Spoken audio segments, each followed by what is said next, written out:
I immediately called my mom.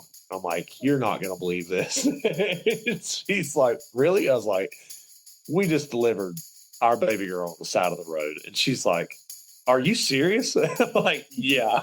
Like, Nobody even knew I was in labor, yeah. but it was just crazy. I'm Kayla Heater, follower of Jesus, wife and mother of 6 children, Christian childbirth educator and doula, and your host of the Surrendered Birth Stories podcast, where we share God-centered birth stories, evidence-based birth education, and our pursuit of surrendering our birth plans to God. Let's get started.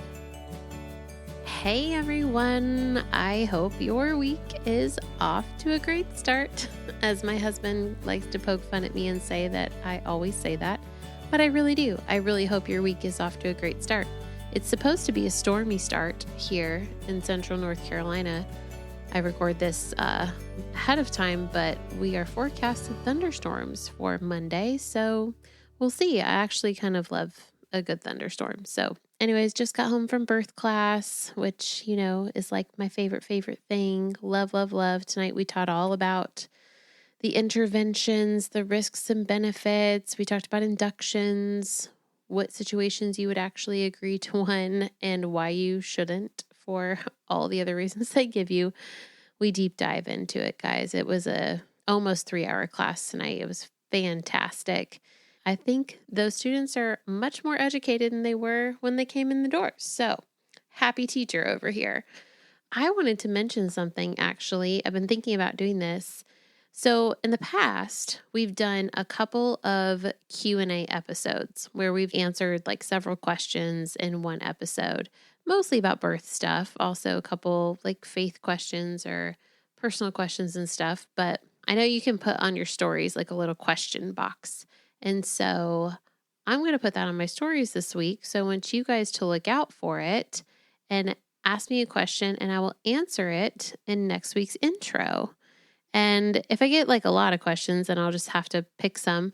But if I only get a couple, then I'll answer them all. So be out on the lookout in my stories this week. Maybe I'll do it a couple of times in case someone misses it. Maybe like once near the beginning, once near the end or something. But anytime before I record this next intro. And on that note, let's go ahead and jump into this week's episode. When you're wanting a more holistic birth, but decide to go to the hospital with an OB care team, things may not turn out how you envisioned.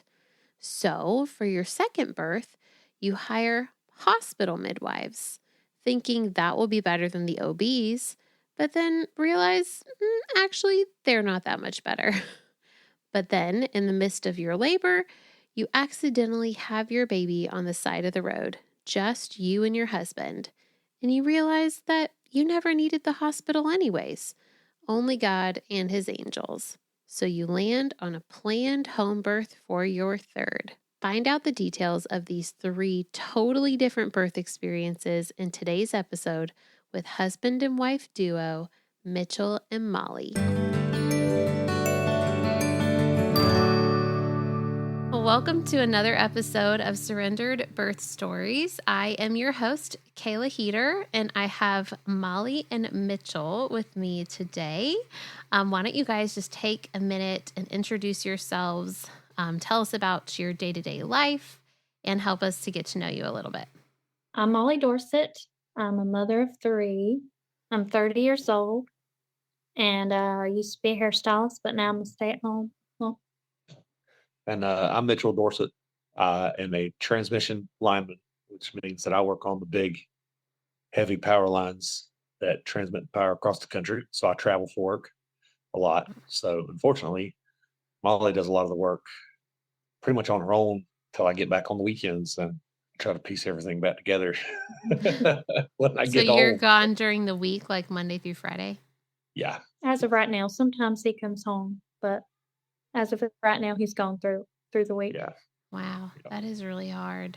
I'm glad you're home on the weekends. Oh, yeah.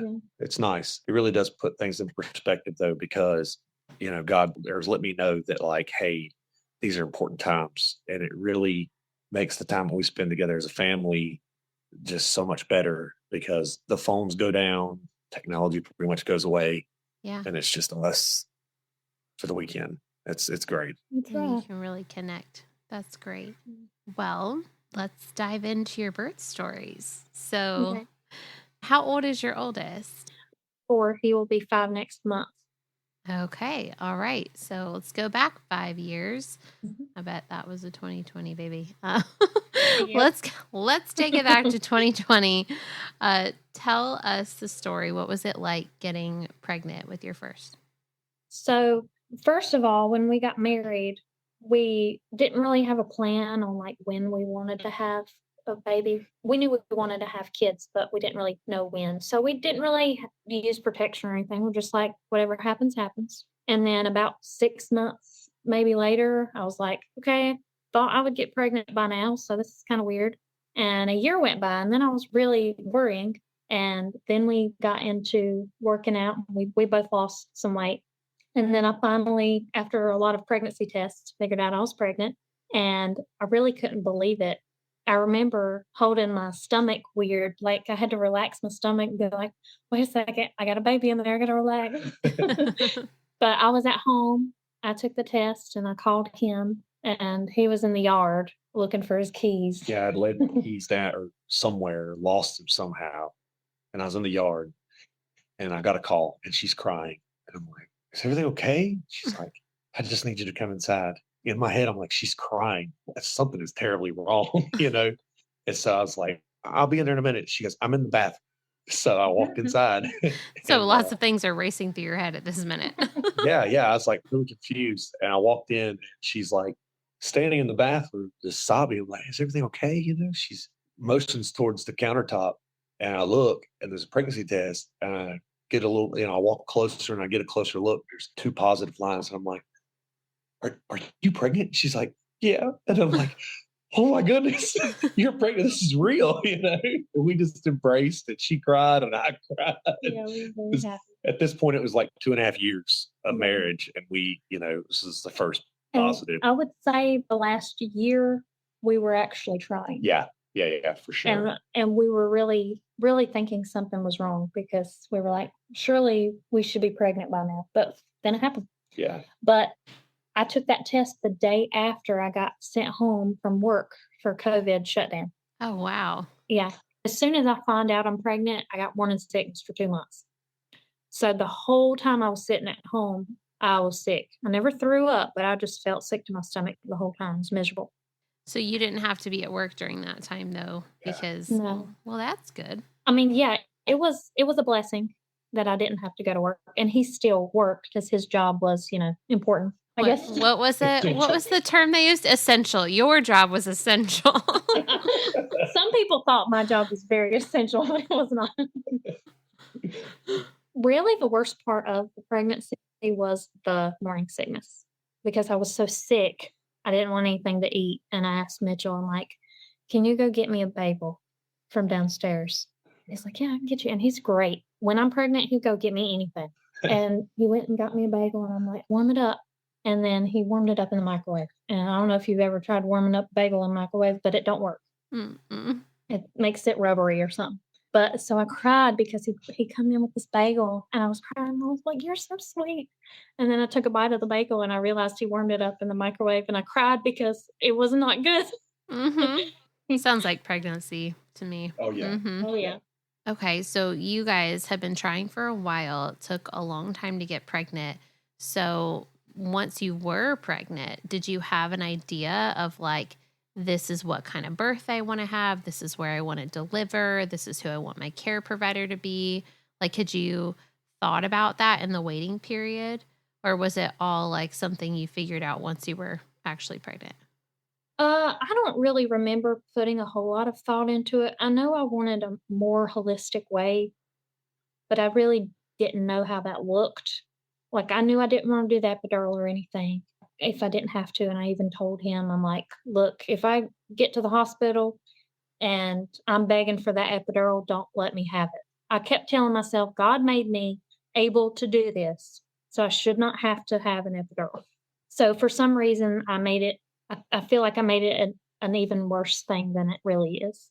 And then the last 2 trimesters were pretty great. Only the 3rd trimester or the 2nd trimester, you felt amazing. And the 3rd trimester, you were just like, by the end of it, she was like, I want this baby out of me. Yeah. I will say I did hurt my back. I don't exactly know what stage of pregnancy I was, but I was playing badminton of all games. And I got up to hit the little birdie thing and I thought I got a butt cramp. And I'm like, this is really weird. So I sat down and that butt cramp has never went away. It's in my very lower back. Oh, still to this day?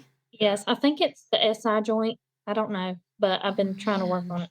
So by the end, you were just ready to have the baby, as many pregnant women before you have experienced the same sensation, myself included. So how did labor start then, and when? So It was like around 10 o'clock at night. yeah, I do remember It- going it- into labor at night, and Yeah. he was only born a couple of days early. Like exactly 7 days early. So you were like 39 weeks. Yeah. Yeah. So it wasn't nothing crazy. Yeah. It was pretty normal. I feel like it was a pretty normal birth. I mean, she went into labor about 10 o'clock at night, and then like I she was tried to sleeping sleep. in and out of, like they weren't bad at all. And I knew, I was like, okay, this is how it starts. It's going to be a while. Like I already knew that. So I'm like, Mitchell, I'm probably in labor, but go ahead and sleep. And then by the time morning rolled around, they had basically went away. So I'm like, well, I mean, we'll go on to the doctor anyway. So we went on and they checked me, and I don't exactly remember what they said. Maybe I was already at 4 or something. Yeah, like 4.5, I think was what he said. They said, go ahead and go to the hospital. Yeah. So I'm like, Even though you weren't actively contracting?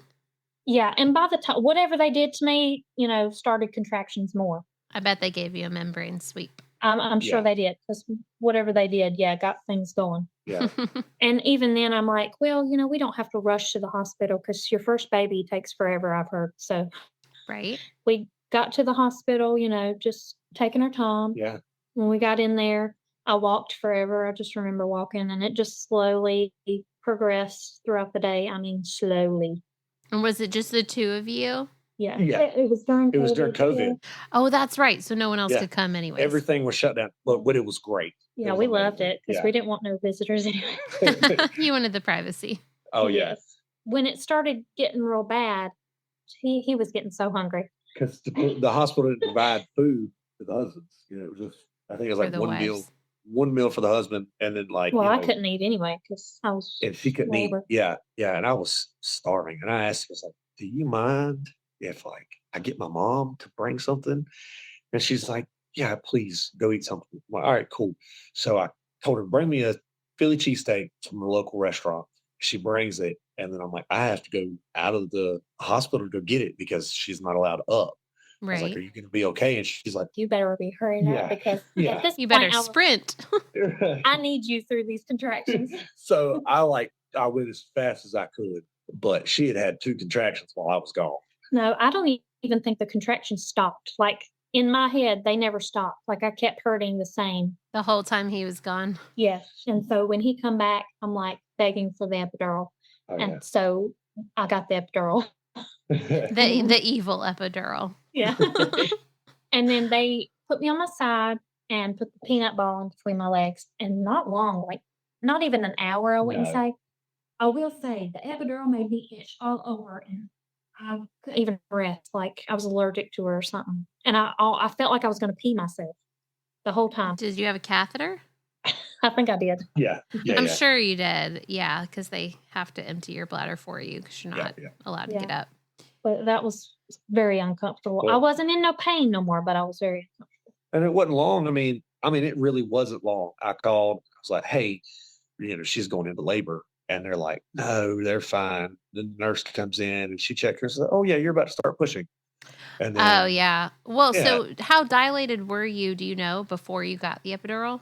Yes, I did decide to let them check me, but I knew if I hadn't progressed longer, I would have had to get the epidural, and I was a 6, and I'm Yeah. like, I cannot handle this no more. I went all day from a 4 to a 6. I cannot do this for that Yeah. much longer. So I'm like, I gotta get this epidural.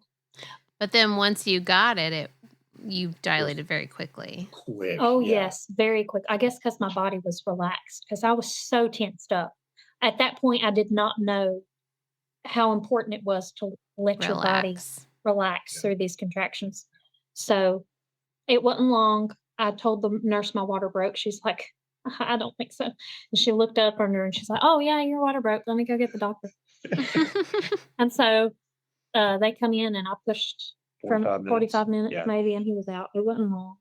He was born at like 11:47 p.m. So like Yeah. right before midnight. Yeah, on a so Wednesday. I labored all day, but now once my water broke, he was out in no time. And Yeah. that's the way it's been with all of them. Yeah. And it's been like it was like a 26-hour labor. Like 26 hours, yeah. yeah. Yeah. So I think it's a little above average is what I was looking at. But That's it's right around for a first. The average first time is 25. So okay. that's right about what I would expect. Wow. So with that experience then, like, were you just sort of like, okay, that was fine, that was good? Like, what were your thoughts on it after having gone through it? In a way, not what I was expecting, I guess. But I mean, I've never done it before. So I don't know. Just him being out of me and feeling empty was like weird. It was just a first experience. Yeah. And I will say though, like, you know, even since before we got married, you know, we're very devoted Christians. But once we had our first child, Molly just like, I mean, dove so deep.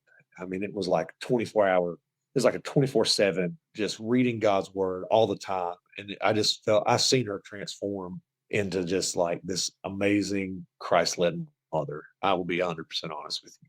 And it has never slowed down. I don't feel like it has. I wouldn't say it's that, but I really did once I had him. Even when I was pregnant, I was like, okay, I have until I have this baby to do whatever I want. Like eat whatever I want. You know, I should have ate better, but I ate worse than usual. And I knew once I had this baby, the games were over. Like God gave me this baby and I have a very important job to raise this kid now. There's no playing around. So I really wanted to get closer to God so I could, you know, raise my kids right. But yeah, something changed in my brain after that. Yeah. Yeah. It sounds like it. And we had him. His name is Zealand, by the way. Zealand. Do you call him Zealand or you call him Z? So, well, we call him Z or Nugget. So we didn't, at first, we weren't really wanting to know the gender, but he kind of talked me into it. It was So my we fault. found out it was a boy, but we still called him Nugget. He didn't have a name. We didn't find the name Zealand until a week before he was born. Yeah. 2 weeks before the due date, but a week before he was born. They asked me while I was in labor, and I'm like, I got to see him before I even tell you what his name is, because I really don't know. We were still on the fence about names, but Yeah. we really like Zealand. The whole reason why his name was Nugget is because we didn't have a name. So we just kind of Oh, developed so you a just called nickname. him Nugget. Yeah, it was like, oh, look at Mama's Nugget, you know. And then when he was born, I was like, that's Nugget. Like, I'm going to take him to the hardware store. Be that guy's like, you met my son Nugget. You know? So, A nickname that has stuck. oh yeah, and all three of our kids have nicknames that have stuck. So Yeah. I would say he was the hardest baby that we've had. He was very colicky, but looking back now, I think I just didn't burp him enough Yeah. because babies are very hard to burp. And yeah, Were you breastfeeding him? yeah. yes. And I really didn't think I was feeding him enough. So I fed him forever, it felt like. I felt like I was feeding him, and then I would lay him down and then just get him right back up and feed him again because I went by the doctor's words. It's like every 2 to 3 hours. Okay, well, I'm going to feed him every 2 hours because I'm that extra. I'm not going to wait the third hour. So every 2 hours on the dot from starting to feed him to starting to feed him, it was 2 hours. Yeah. So, Holy. Did you change your ways for your second? oh, yes. Yeah. 100%. Good. And I will tell you, I was really stuck on just one kid. You know, Molly was one of three, but I was an only child with my mother. You know, so I kind of grew up an only child, and I was like, one's good. You know, and I've got my boy. I'm good. And then I remember specifically, and I tell this story a lot because I tell this story to people who are like, I don't need but one kid, or I don't want any kids, you know, stuff like that. But I was playing with him on his changing table before I unzipped his onesie, you know, And he's laughing and the cooing and the goo-gooing and whatnot. And I told him, I said, man, I just cannot wait until you're big enough to wrap your arms around daddy's neck and give me a hug. And as I reached up to undo his onesie, he grabbed a hold of my arm and just squeezed as hard as he could, almost like he knew what I was saying. And Aw. it broke me. I walked into the bedroom. I told Molly, I was like, I'll give you a baseball team.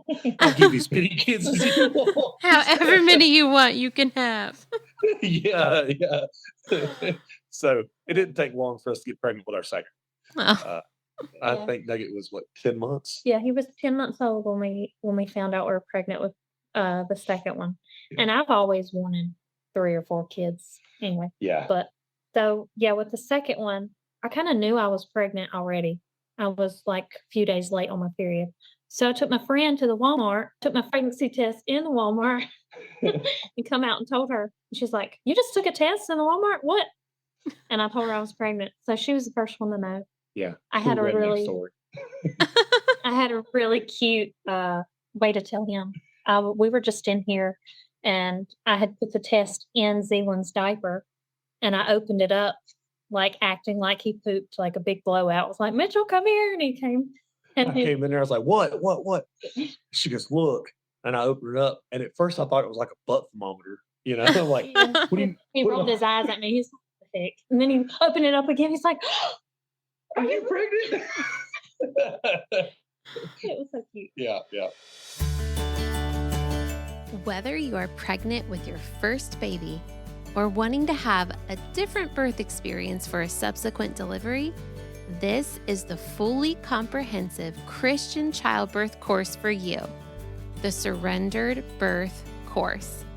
With over 10 years of experience as a childbirth educator, a birth doula, and having had 5 kids myself, almost 6, I have created a course fit for every mama out there who wishes to be fully informed on all things pregnancy, labor, birth, postpartum, and breastfeeding, while remembering to keep Jesus at the center of it all. Our God created a beautiful design for birth, something to look forward to, and not something to be feared.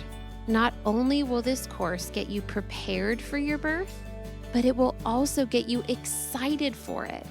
It will answer questions you never knew you had and teach you things you didn't realize were so incredibly valuable and central to the entire birthing process. I've had numerous couples on their second, third, or even fourth babies who've taken this course and said how incredibly glad they were and that they learned so much more than they ever thought they would. With over 12 hours of video content, 5 modules, numerous lessons, detailed PDF printout notes, and endless resources, we dive deep into pregnancy, labor, the risks and benefits of interventions, inductions, immediate and extended postpartum for both mom and baby, everything you need to know about breastfeeding, and basic newborn care. This course covers everything. Once you've taken the course, I am available to you for any questions you might have during a monthly live Q&A Zoom call exclusive to our online course audience, as well as through email. The course is on demand, so as soon as you purchase it, you'll be able to start right away and re-watch any lessons as many times as you need. Whether you are planning a medicated hospital birth or an unmedicated birth at a birth center or home birth, this course will prepare you in every way that you can be prepared. While I understand the desire to take a specific hospital or home birth course catered to your specific birth plans, birth doesn't always go how we plan. And having the knowledge of how birth can go in other environments outside of our plans is essential. Most importantly, I will help you to surrender these plans to God. And in return, the Holy Spirit will provide you with the peace that only He can give. For more information on the course, to read testimonials of others who have taken it, or to sign up for the course, just click the link in the show notes. And lastly, Remember, just like we say here every week on the podcast, learn all that you can, make the best plans, and then leave it in God's hands. Well, that's one I've never heard. That's funny. Oh, yeah. I don't know where I got it.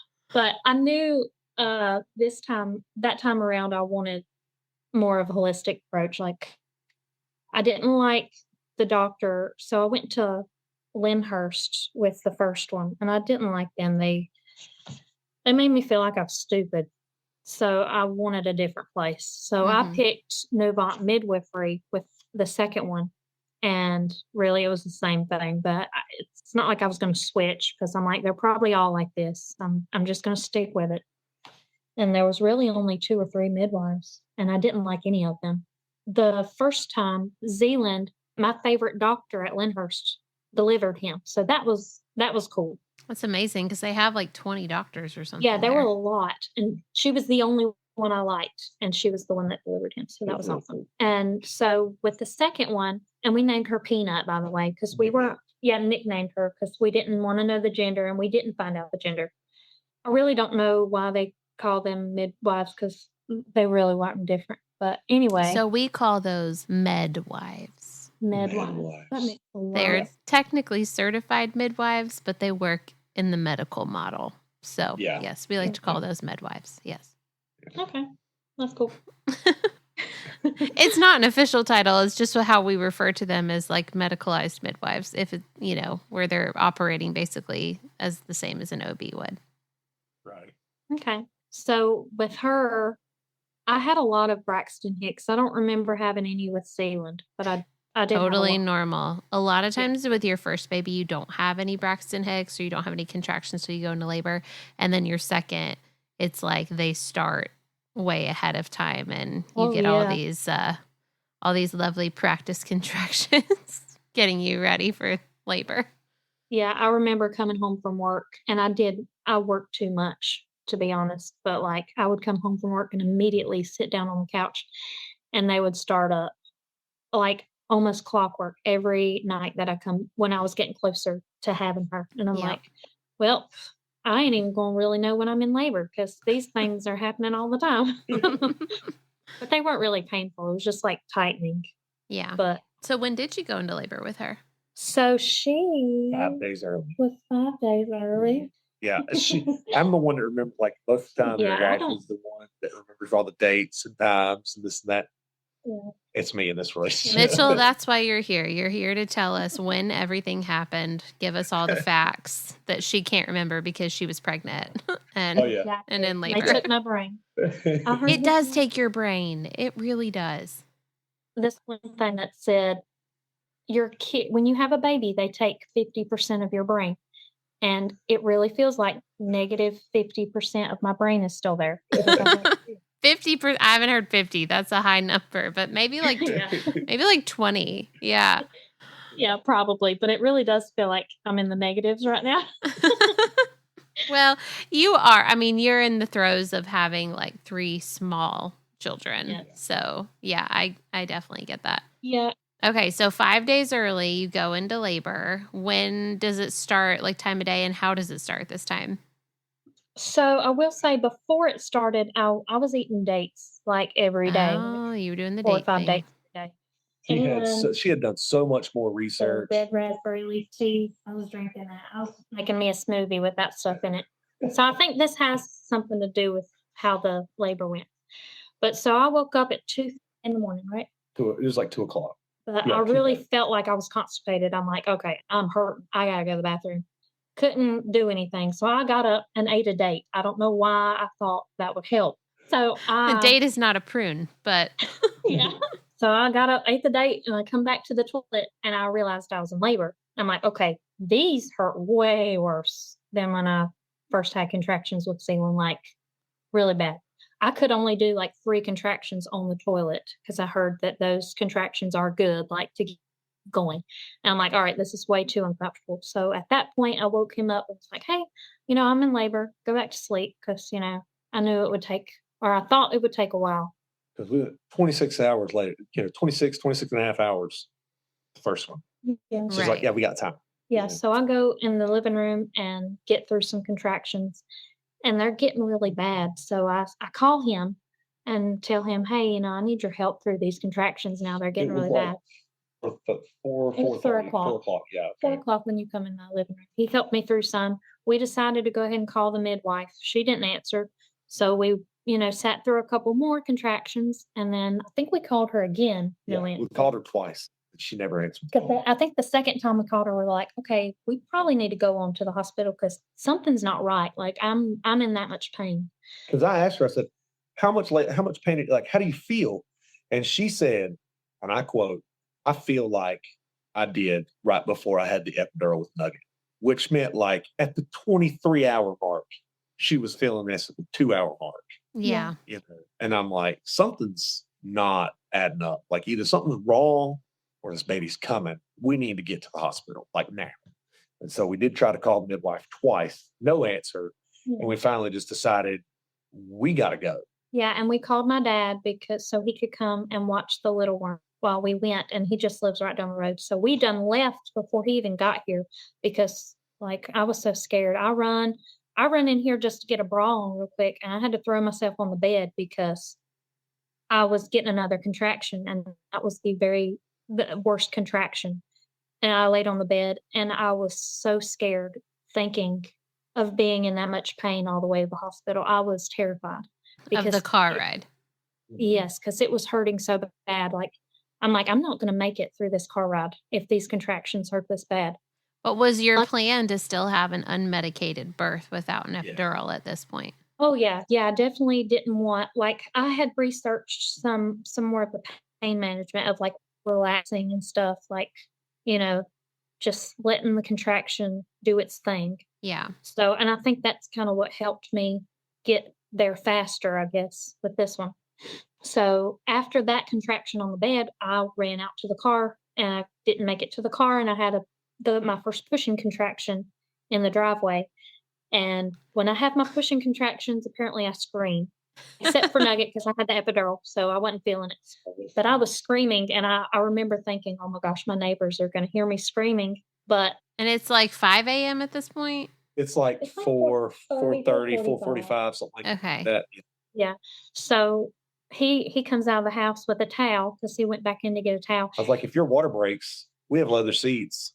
Yeah. It's going to be a big mess. I need to get rid of a towel just in case. So he's trying to help me in the car, and I don't remember.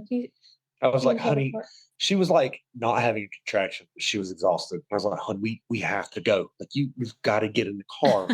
Come on, we got to get in the car. And she's like, I just can't. And I'm like, honey, we have to get in the car. We have to go. And she's like, I can't. Then she starts to have a contraction. She's like, oh my God. I'm like, we got to get in the car. She's like, I got to go. We got to go. I'm like, I know we got to go. Get in the car. In the car. And I run around and back out the driveway, and we just haul. Oh yeah, he is going so fast. And my dad just lives right down the road, like a mile, and my water broke at his house. Yeah. And we then called the hospital, let them know we were coming, and they were like wanting my social security number. I was like, "What's your social security number?" She's like, "Shut up." I don't I was in the middle of the attraction. He was asking me to stop. This is not the time. No. Right. And so we tried the midwife again, I think. No, I think the midwife called us. We got about halfway to the hospital.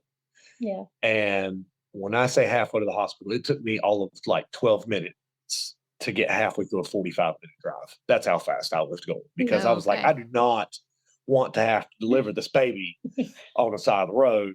And we get about to King, which is not halfway there, and the phone rings.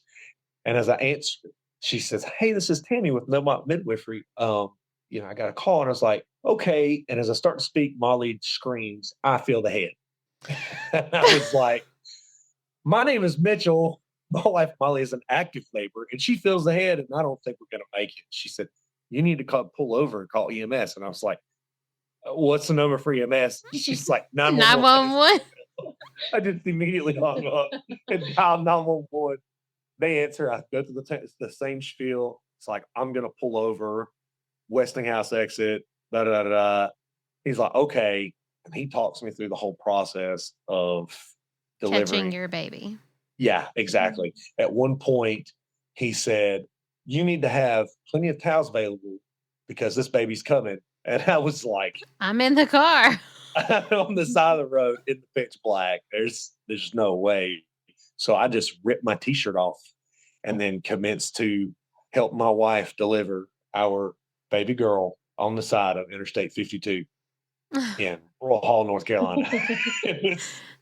Yeah, and it all went so fast. We didn't really have any time to like worry. I mean, obviously, I really don't remember feeling any pain after I got off of my bed with the worst contraction. I think the adrenaline kicked in, and like I don't remember any pain, but I was screaming. Like it doesn't make sense that I was screaming, but I wasn't in any pain. Yeah, we have the 911 call. You can hear her just screaming through Yeah. every single contraction. It's a 9-minute phone call, and that was it was 9 minutes of pushing. No, And- that wasn't even because you called him before we even got off the. right. It was 9 minute of call, and then Veda. That's what we named the second one. My princess. I call her my princess, but Veda was Born. in our arms in my t-shirt. And I look up and there's not an EMS in sight anywhere. But you didn't need them. You did it Yeah. all by We did good. yourselves. Yeah. Now, the birth lover and doula and everything in me is wondering, what position were you in when you delivered her? So I was in the same position I was when I gave birth to the first one, which is like on my back, but like slightly On the like side. on my side. Yeah. Yeah. So you just like kind of lean the passenger car or chair Yeah, it was back. all the way back the whole time. He did that before I even got in the car. Yeah. And I think I was I buckled in the whole time or was I like you took your pants off as soon as like we got almost to the point that the midwife called us. And she had already taken her pants off. She's like, "This baby's coming." Like, it's almost like she knew, like, we're not going to make it to the hospital, you know? Well, at Yeah. that point I felt the head, so I knew she was coming out. But yeah. She had already ripped her pants off and everything. So when I pulled over, she had already kind of gotten into position, which the seat was laid back, but I think she was more positioned between like the center console, kind of like lean back Mhm. in that little corner where the That little center grudge. console, yeah, and on her side, yeah. that's how. So did you wait then for EMS to get there, or did you like drive to the hospital? So as soon as she come out, he looked for the ambulance, didn't see him, and then we saw the lights. Like it happened that fast. Like they came immediately after she come out, pretty much. Yeah, I'd say probably like 30 seconds to a minute. Yeah, I would give it that little bit of time. yeah. And they had already pulled on. And I pretty much walked to them and said, "Hey guys, y'all are too late. We already did it." here." Yeah. But I mean, Yeah. And from this point, I remember them coming up to the car and he just left, like calling people. well, I was trying to give the EMS time, space to work. I didn't want to be in their way because, I felt like they had a job to do too. And so I stepped away and I immediately called my mom. I'm like, "You're not going to believe this." She's like, "Really?" I was like, "We just delivered our baby girl on the side of the road." And she's like, "Are you serious?" I'm like, "Yeah." Like, Nobody even knew I was in labor. yeah. But it was just crazy. But I remember the EMS, like they did not know what they were doing. Like you could tell they knew what to do, but they'd never done it before. So they, them little bulb suckers that they stuck their Uh-huh. nose out. They were trying to do that to her, and they were struggling. So I was like, Here, "Have give you it to ever done me. this before?" She literally, and Molly is very soft spoken. You could spill soup in her lap and she would apologize to you. Yeah. And she looks at the man and she's like, "Have you ever done this before?" And he's like, "No, ma'am." And she goes, "Give me that thing." Yeah. So, and then they took her from me, which I really did not like. And they had her in the little tinfoil thing, wrapped her up in that. And I got up and got on the stretcher and they put me in the ambulance and they finally gave her to me and she was cold. And I'm like, "Oh my gosh."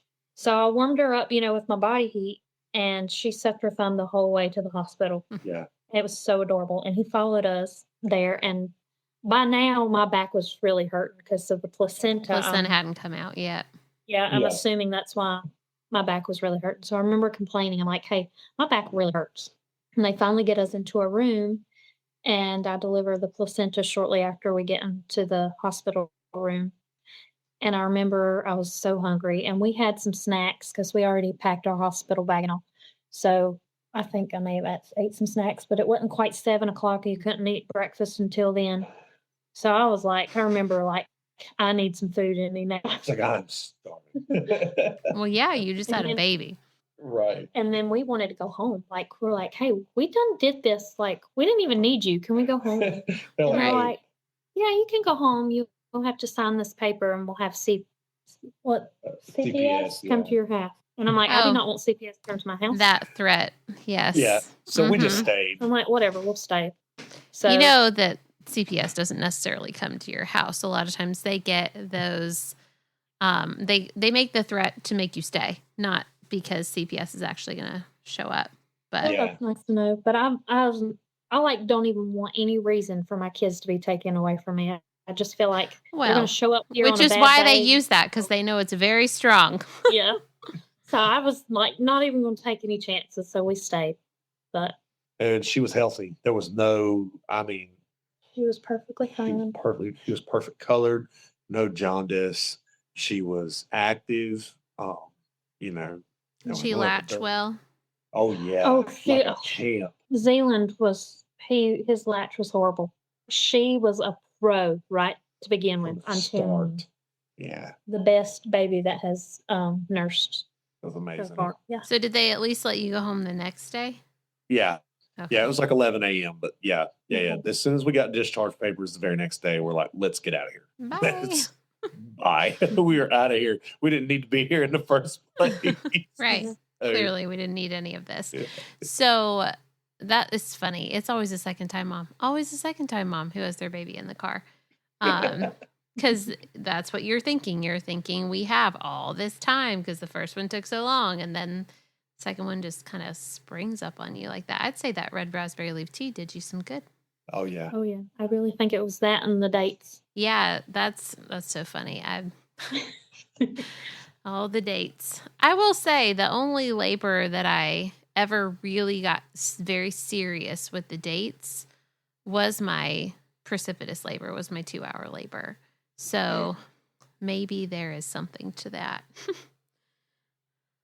Okay. You went on to have a third. So was Yeah. there the same like amount of spacing in between, or was it longer or shorter? It was a little bit more space. Yeah. So our first two are 19 months apart. Our second two are almost exactly 2 years. Okay. Mhm. So Veda, I think, was a 14, 15 months old, something like that. And we found out that we were pregnant with our third. Yeah, and we really didn't have a nickname. We were struggling. So one of the kids at church named her Pringle. Well, we didn't know it was a Pringle? her at the time. Yeah. Yeah. So Named the what- baby Pringle. He come up and he said, "What is this one's nickname?" We're like, "We really don't know." And he's like, "I'm gonna call it Pringle," and it just stuck. So that's our So you little have Pringle. a nugget, a peanut, and a Pringle. Oh yeah, Yeah. And we still call them by those names half the time. 100%. Yeah. That's so But- funny. Yeah, I took a test at home and I had Zealand give him a little gift when he come home from work and he opened it up and it was the pregnancy test. And so Yeah, it was cute. I was just as ecstatic as I was the first 2 times. Mhm. I'm telling you, I could have 15 kids. I'd never get tired of it. Yeah. I love that. Of course, I had morning sickness and I did have a lot of round ligament pains. But this time around, I decided to actually go with a midwife. I found someone who had used a midwife. Really, after having my second child, I'm like, look, I can have a baby at home. Like, I done had a baby on the side of the road. I can do this. I can do it at home. And I thank God that that happened because if I would have had a baby in the hospital again, I wouldn't have had the courage to have a home birth. I don't think I would. So I think God did that on purpose to let me see that, I can have a baby at home. You're designed to do this. Yeah. 100%. So we ended up going with the midwife, and that was I liked that a lot better than having multiple people look at me. It was just one, and she had someone she was training or something too that could have been different, or the same person. It just depends. But it was a very nice experience. But I had some Braxton Hicks with that too, but not as bad as the second pregnancy. Yeah. I will say I looked up, just to keep my mind off of the bad things, I looked up positive birth stories because, like, my mind would go like, what if something goes wrong? Because, around here, like, my family has never had a home birth, and, like, nobody I really know has a home birth. So, like, that's just foreign to me. And when I told people, they were like, what if something goes wrong? Like, you sure you want to do that? So I didn't really have any support. So I looked to positive birth stories and, like, I supported you. I mean, yeah. He's like, I wait a had a second. little support. I had a little support. You had the most important support, which was the Right. support of your husband. Yes, and God. I feel like God was leaning me towards that and giving me strength to do that. Yeah. I mean, what do people think is going to happen? It's got to be safer to do it in your house than on the side of the road. Like, Yeah. Oh, Well, yeah. that was our thing. Like, would you rather us have a baby on the side of the road? I think Yeah. we're going to have a baby. And that's exactly what I would tell you. I was like, I'm not going to camp out of the hospital, and I'm definitely not going to deliver another one on the side of the road, hopefully. Yeah, because, like, I'm So- assuming, I may have a baby even faster than 2.5 hours. The next time, I don't know. so you got to be with an actual midwife, which is great, and experience like that relationship of those like longer appointments and more personalized appointments and one-on-one. less medical policy. So you're getting ready to have a third baby then. Okay, so you went 7 days early with your first and 5 days early with your second. So what about your third? So she was a week and a half Yeah. early. Yeah. About 10 days early. And it was actually the day before. She was born on Memorial Day. Yeah. Right? Okay. Memorial Day at 20. So, So you're just one of those women who's never ever made it to her due date. no, which I'm Wow. glad. I ain't mad about I don't know what that's like. it. That's amazing. Well, I will. Well, I mean, I'll probably forget this later on, but when she actually did come out, the midwife looked at the placenta and she said it looked like a 40-week-old placenta. So, like, my placenta was aging faster, maybe. I don't know. You But- just cook them fast, it sounds like. I guess Yeah. so. But yeah, I went into labor about 2:00 the day before, and it really wasn't that bad contractions. I thought it was just Braxton, a little bit worse Braxton Hicks. And I kept telling him, I'm like, I think I'm in labor. And he's like, no, you ain't in labor. Look, you knew with the last two. There's no way you're in I labor. really did. I'm like, If you're you in labor. think it, yeah. Yeah. So all he's ever known before is me waking him up and being like, hey, I'm in labor, go back to sleep. He really was not taking me seriously, but I really didn't know. So I just got on my ball and, just sat and, tried to be comfortable, but like had some contractions here and there, nothing regular or anything like that. I was texting my midwife back and forth just to give her a heads up that, hey, we might be close, but I'm not sure. And it's funny. She's like, well, you know better than me. I'm like, obviously not, since I had the last one on the side of the road.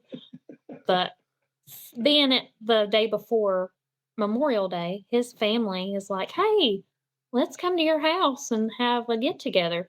So I'm like, Mitchell, I'm in labor. I really think I'm in labor. And I was like, "Oh, there's no way you're in labor. Like you would absolutely know. And You'd be know, like- screaming. Like, yeah, she seemed fine. I was like, it's let them come over. If they have to leave, I'll just tell them, say, hey, listen, y'all. Yeah, which I'm the Gotta kind of get person out. that I'm like, if I want people to leave, I'm not going to tell them to you're leave. not going to say anything. No, I'm going to suffer through it. That's why she married a husband that will.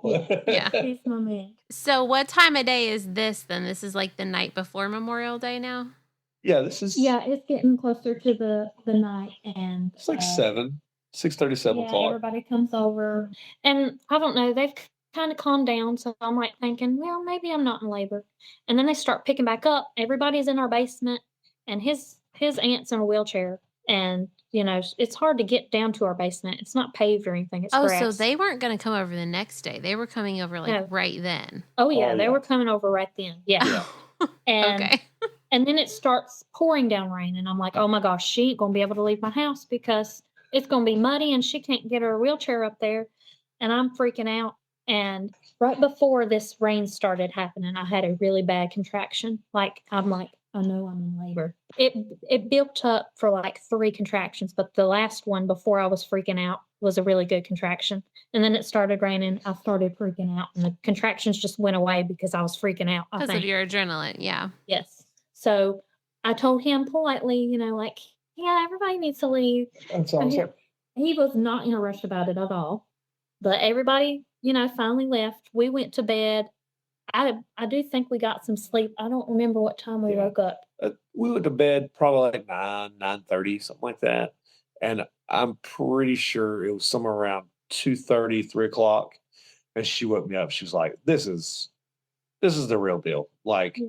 I was 100% right. You should have listened to me. And it's like, yeah, I probably should have listened to you. Yeah, and I had read the Bradley method, so I was practicing that, and it was going good. I was very relaxed and all, and I was trying to get him to really help me through the contractions, talk me through them and all that. And I was really pretty much since I woke up, I was sitting on the ball right here and leaning up against the bed. And during the contraction, I had him push on my back.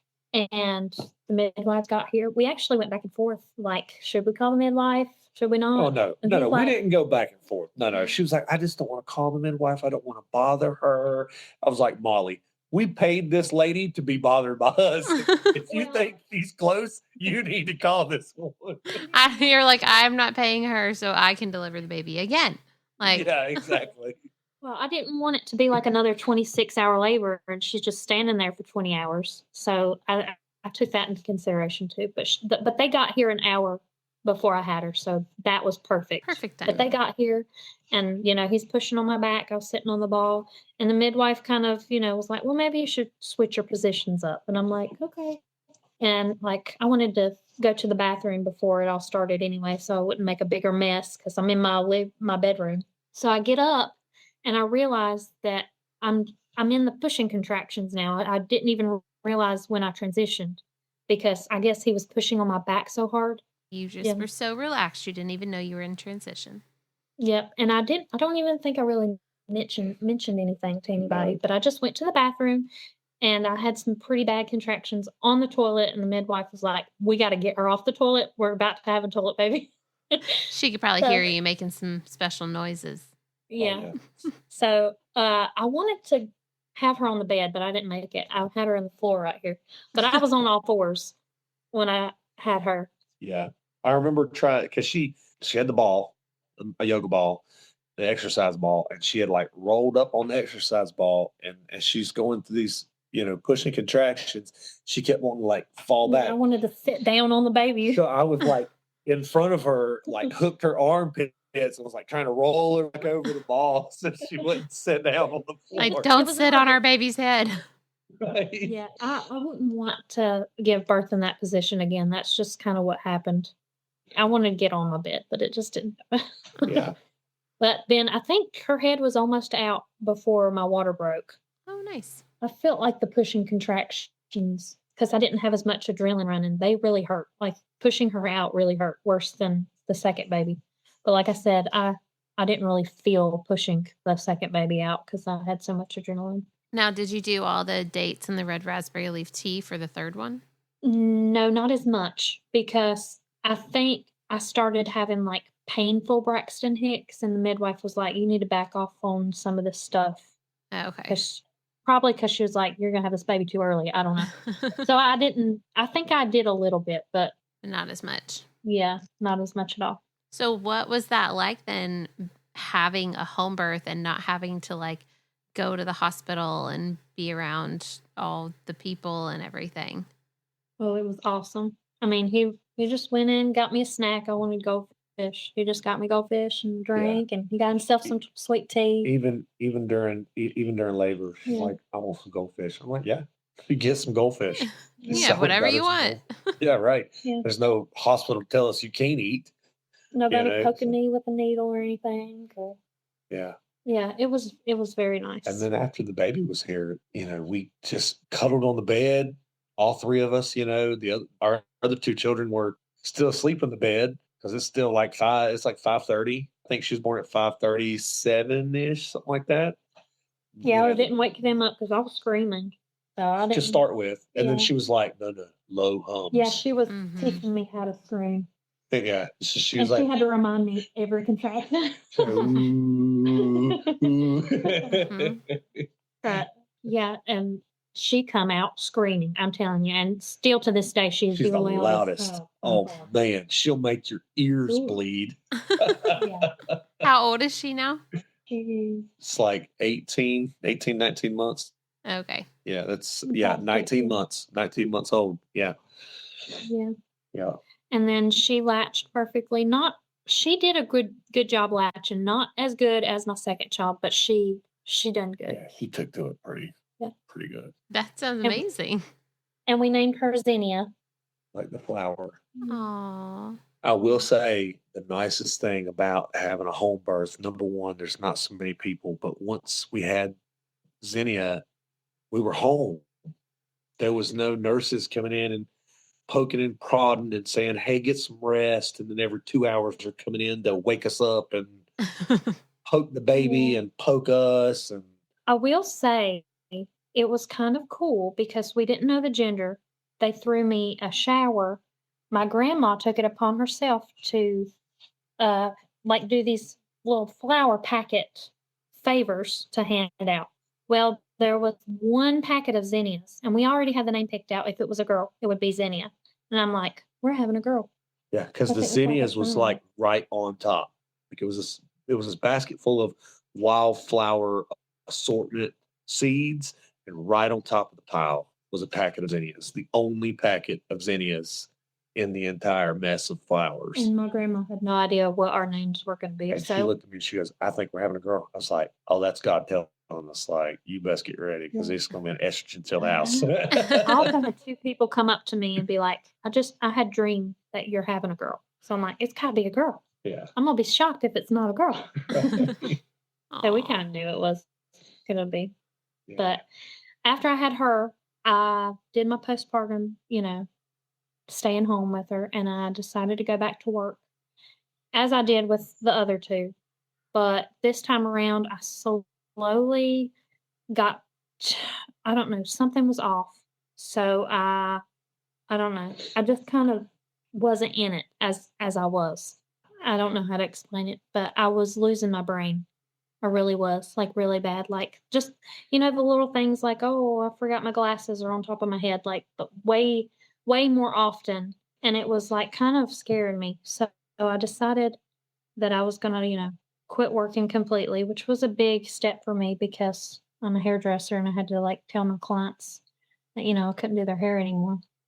So I come home, and I'm still dealing with this mess. And I figured out I have postpartum anxiety, or that's what I think I have. I'm still trying to work through that. Yeah. God's really been telling me to slow down, and I'm not really listening that way. Yeah. We live a pretty busy life, but Yeah. yeah.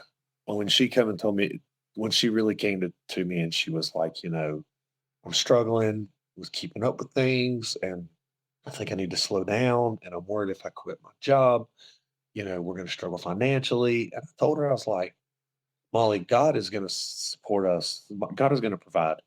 Like, we need to pray about this. And we really wholeheartedly did make a huge dive into prayer about whether or not she needed to quit.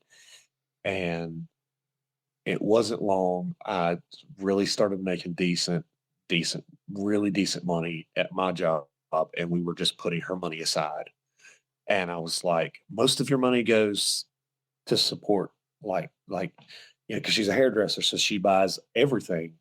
And I was like, the money you're making is going back into your business. Like, Right. we don't see a lot of profit. Yeah, because at this point, I was only working 2 days a week anyway. Yeah. So, And and then on top of booth rent, like, it really wasn't worth it for me to. yeah. And I said, it's driving you crazy. God's been telling you to slow down anyway, so quit. And so she quit. This was in March. Yeah. Yeah, so Past March. I quit in March, and I've been home ever since. Yeah. And But I'm it's still struggling through I don't even know if you would call it postpartum since it's been this long, but I'm struggling through something. yeah. So you feel like you stepped back from work, you stayed home, I guess that's like 8 months ago now. Is it any better than it was 8 months ago, or is it still the same? I feel like I almost get better and then it goes back. I don't know. But I'm the kind of person that, like, if I'm sick and I start to feel better, I stop working on myself and then I get even sick again. Like, I Mm-hmm. don't You finish don't out the fully medicine. recover. Yeah. Yeah, I don't fully recover before I, like, just stop. So that's kind of what I've been doing. I've been trying to slow down, trying to listen to my body, and then I'm like, "Oh, I'm having a good day. Let's just pack full my day and make myself miserable again." Oh, So, well, it yeah, sounds like you know what you need to do. I know exactly what I It's need to just a do. matter of choosing to do it. My husband says that about me, and this happens too, where I will go, and I will overdo it, especially at this point in pregnancy. I'm like 38 weeks pregnant now, and I'll tell him at the end of the day, I overdid it. I did too much. I didn't rest enough. I didn't, take care of myself. And then a couple weeks ago, I got sick, and he said, well, that doesn't surprise me. He's like, you overdid it several days in a row and you weren't giving your body a break. So your body's forcing you to take a break. And I was like, yep, you're right. You're 100% right. Yeah. So yeah, we know what to do.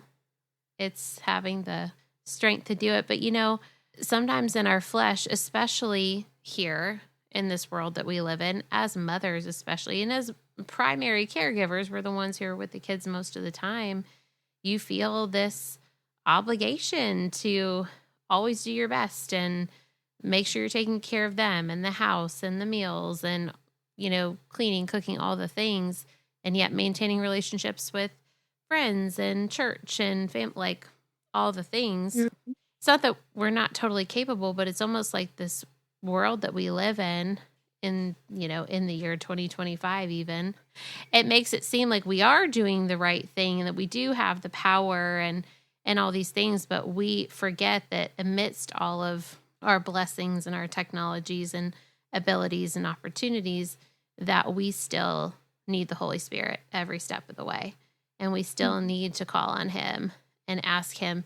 And it's, it may not be like, hey, Holy Spirit, can you give me the strength to get through this? It might be, can you give me the rest I need? Can you help me to slow down? Holy Spirit, help me to take a break. Help me to not do so much.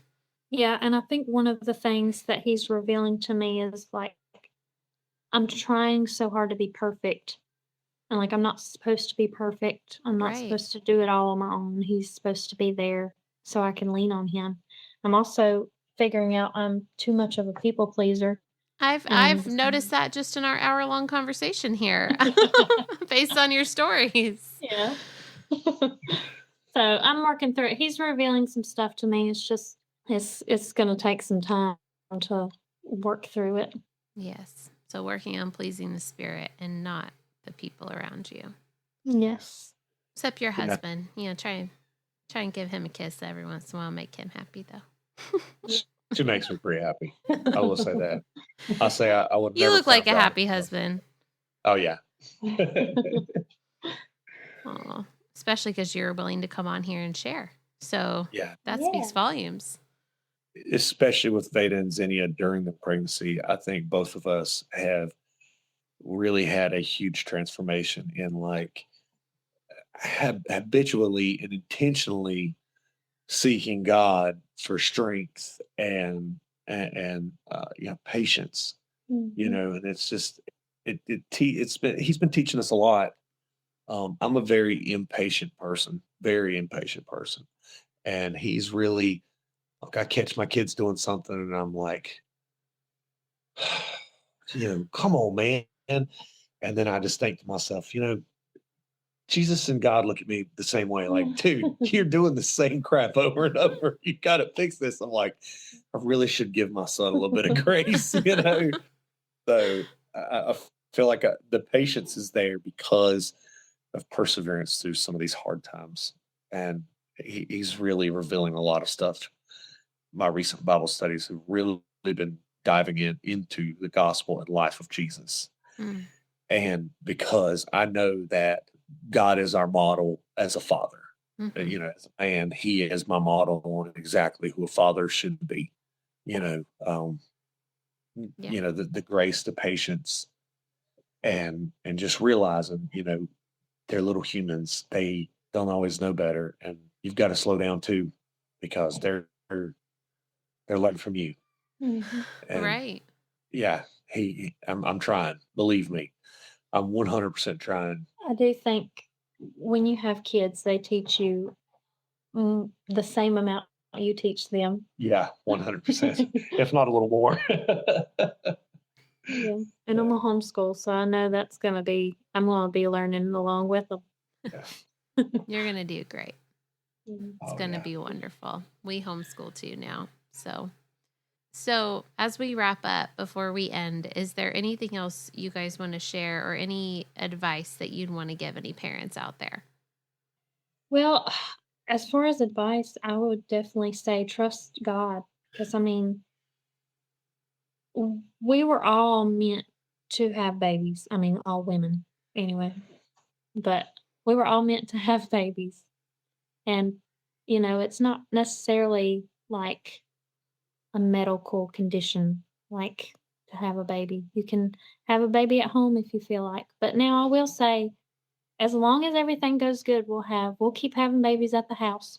But I'm not against, going to the hospital, especially if something's wrong. Yeah. I do think they have a place. Yeah, well, that's what it's there for emergencies, high risk, wild situations, but not for normal, natural birth. Yeah. Yes. I do think being in a relaxing place helps progress things. But main thing is to trust God because I mean He's gonna lead you through it. Absolutely. Yeah. I will say I did forget to mention that we actually went to go see the EMS like a couple months after Veda was born, the second one, the one that was born on the side of the road, and they actually put us on the news. Like they interviewed us and That put us on the surprised the news. crap out of us. I set up a meeting.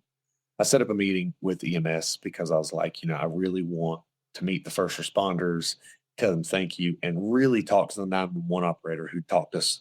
They're delivering, you know, Veda.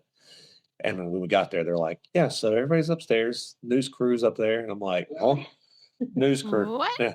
They're like, yeah, news crew. I'm like, oh, they're like, I mean, you don't have to do it, you know. I was like, no, let's be on the news. So Do y'all have a clip of that? Yes. Yeah. I mean, we could find one. yeah, we don't. we have could one. definitely find one. And we have can a send it clip to you. of the 911 call. Yeah. Yeah, I have the recording of the 911 call. It's just kind of funny because we're pulling up on the ramp and there's a trucker there. He's like, this trucker's going to get a show. But Yeah. and it's also we have a camera outside of our house and it shows me, which I don't know if we still have that video, but it shows me like running outside having a contraction in the driveway. We're all struggling to get in the car. We zoom off and like 2 minutes later my dad pulls up and he's like bebopping up the driveway whistling, and it's just like No totally big two deal. different things. Yeah. Because he doesn't know what happened. It's like- He just knows we're going to the hospital. It's like Yeah. utter chaos and then silence. And then this old bald guy comes walking out in front of the camera just as calm as he can be. That's so funny. I guess my only advice, especially to fathers who you know come on here, is you are the model. You know, you were supposed to be your role model for who your kids, your son, anybody is gonna, you know, your kids are gonna look up to. I mean, your daughter is gonna be looking for someone Like that you. you need to model. Yeah, and your son is gonna become like you. So you should really, in my opinion, you should really dive into who God is as a father, and that should be our model. And that's my biggest advice I can give. So Amen. yeah. Thank you for sharing that. And thank y'all for coming on and sharing these stories. This was so fun. Thank you for having us. Yeah, thanks. Thank you so much for listening to today's episode. You can reach me at Surrendered Birth Services on Instagram, or email me at contact@surrenderedbirthservices.com. Be sure not to miss an episode by hitting the follow button. Also, we'd love for you to leave a written review of the show so that more people's births and lives can be changed by the love of Jesus and the empowerment of accurate birth education. If you really enjoyed this episode in particular, please take a screenshot of it and post it to your Instagram story, tagging Surrendered Birth Services. If you would like to be a guest on the Surrendered Birth Stories podcast, please click the link in the episode show notes to fill out your interest form.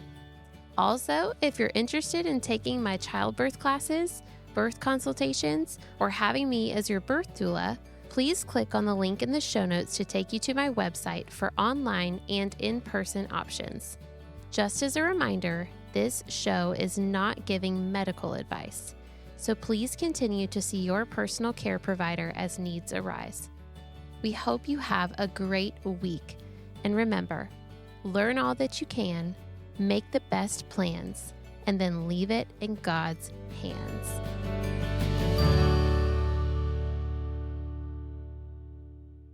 Yeah, when she was like, I'm doing this podcast, I was like, I want to do the podcast too. Like, Come I want to share on. these stories. I mean, that would be great.